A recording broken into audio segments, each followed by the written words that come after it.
Hay un lugar en nuestro sistema solar donde podría existir vida ahora mismo. No en el pasado, no en teoría, ahora. Mientras estás escuchando esto, y no está en Marte, no está en ningún exoplaneta a años luz de distancia, está a menos de 1.000 millones de kilómetros de donde estás sentado, orbitando Júpiter, cubierto por una capa de hielo que lleva siglos mirándonos desde el cielo nocturno sin que supiéramos lo que esconde debajo. Se llama Europa, y lo que los científicos han encontrado bajo ese hielo en los últimos años ha cambiado para siempre la pregunta que nos hacemos sobre la vida en el universo. No es si podría haber existido vida alguna vez ahí fuera, es si existe ahora mismo. Quédate, porque hay un descubrimiento concreto, reciente, que la NASA no ha podido explicar del todo, y cuando lo escuches vas a entender por qué Europa es el lugar que más me quita el sueño de todo lo que existe más allá de la Tierra. Durante siglos, Europa fue solo un punto de luz, una de las lunas de Júpiter descubiertas por Galileo en 1610. Un objeto pequeño, helado, aparentemente inerte, girando alrededor del planeta más grande del sistema solar. Nadie le prestaba demasiada atención, hasta que en 1979 las sondas Voyager pasaron cerca y enviaron las primeras imágenes detalladas de su superficie. Y lo que vieron dejó a los científicos sin palabras. La superficie de Europa no tenía cráteres. Eso puede sonar como un detalle menor, pero en astronomía planetaria es una señal enorme. Todas las lunas y planetas que llevan miles de millones de años expuestos al espacio acumulan cráteres. Es inevitable. Los meteoritos impactan constantemente. Si no hay cráteres, significa una sola cosa: la superficie es nueva, se está renovando. Algo por debajo la está rehaciendo continuamente. Y ese algo resultó ser agua, un océano líquido, debajo del hielo. Un océano que los científicos calculan que tiene entre 90 y 170 kilómetros de profundidad. Para que te hagas una idea, los océanos de la Tierra tienen una profundidad media de menos de 4 kilómetros. El océano bajo el hielo de Europa podría contener el doble de agua que todos los océanos de la Tierra juntos. Agua líquida, en el espacio, a 1.000 millones de kilómetros del Sol. ¿Cómo es posible? Aquí es donde la historia se vuelve todavía más extraordinaria. Europa no se mantiene caliente gracias al Sol. Está demasiado lejos para eso. Se mantiene caliente gracias a Júpiter. La gravedad del planeta gigante estira y comprime Europa continuamente mientras orbita, como si amasaras una bola de plastilina entre las manos. Ese proceso se llama calentamiento por marea y genera suficiente calor interno para mantener ese océano líquido desde hace miles de millones de años. Pero hay algo más, algo que descubrimos hace relativamente poco y que cambió completamente las probabilidades de que haya vida ahí abajo. En el fondo del océano de Europa, casi con total seguridad, hay fuentes hidrotermales, chimeneas en el lecho marino que expulsan agua caliente cargada de minerales, exactamente como las que tenemos en el fondo de nuestros océanos. Y en la Tierra, esas fuentes hidrotermales son uno de los ecosistemas más densos y activos del planeta. Existen criaturas que viven ahí sin necesitar la luz del sol, sin fotosíntesis, alimentándose directamente de la energía química que emerge de las profundidades.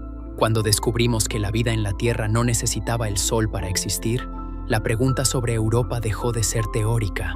Porque Europa tiene todo lo que esas formas de vida necesitan: agua líquida, calor interno, minerales, tiempo, miles de millones de años de tiempo.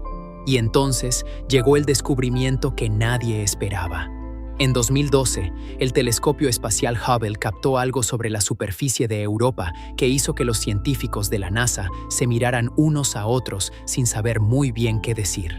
Penachos de vapor de agua, géiseres gigantes disparándose desde la superficie hacia el espacio, columnas de agua y vapor que se elevan más de 200 kilómetros por encima del hielo. El océano de Europa no estaba solo debajo del hielo, estaba escapando hacia afuera.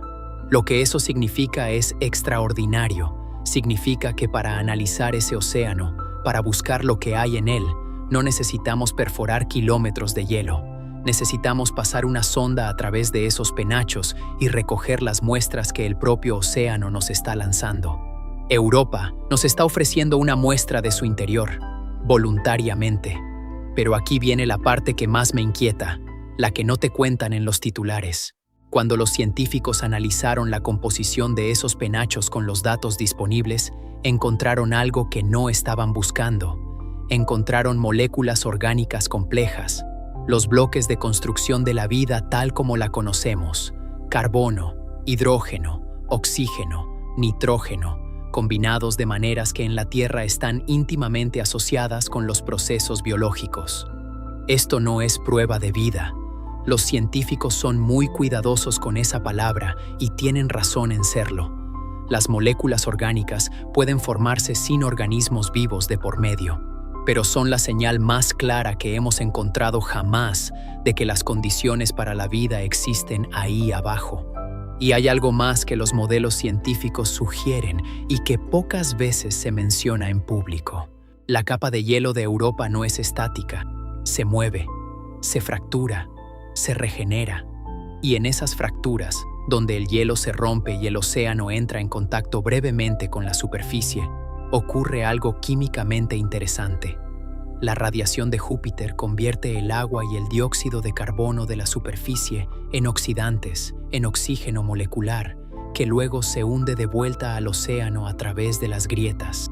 Lo que eso significa es que el océano de Europa podría tener un ciclo de oxígeno, un mecanismo que bombea hacia el interior exactamente el tipo de compuestos que los seres vivos necesitan para obtener energía. No un océano muerto y estancado, un océano con química activa, con ciclos, con los ingredientes no solo para que la vida exista, sino para que se sostenga y evolucione. En este momento, mientras hablo, hay una sonda en camino hacia Europa. Se llama Europa Clipper. La NASA la lanzó en octubre de 2024 y llegará al sistema de Júpiter en 2030. Llevará 9 instrumentos científicos diseñados específicamente para analizar ese océano, estudiar la composición del hielo, medir el calor interno de la Luna y, si tiene la oportunidad, pasar a través de esos penachos y recoger muestras directas del agua que emerge desde las profundidades. Lo que encuentre va a responder una pregunta que la humanidad lleva siglos haciéndose. ¿Estamos solos? Pero hay algo que me resulta imposible ignorar cuando pienso en todo esto. Algo que va más allá de la ciencia y que me parece profundamente humano. Durante toda la historia, miramos al cielo y asumimos que la vida necesitaba luz, que sin el sol no había posibilidad, que la vida era un fenómeno frágil que solo podía existir en condiciones muy específicas, muy concretas, muy parecidas a las nuestras. Y Europa nos está enseñando que estábamos equivocados, que la vida, si existe, es más creativa que nosotros, más resistente, más capaz de encontrar un camino donde nosotros solo veíamos oscuridad y hielo y vacío. Hay un océano que lleva miles de millones de años en la oscuridad absoluta, bajo kilómetros de hielo, a 1.000 millones de kilómetros del Sol. Y es posible, solo posible, que en ese océano algo se esté moviendo ahora mismo. Esa idea no me deja dormir. Y creo que tampoco debería dejarte dormir a ti.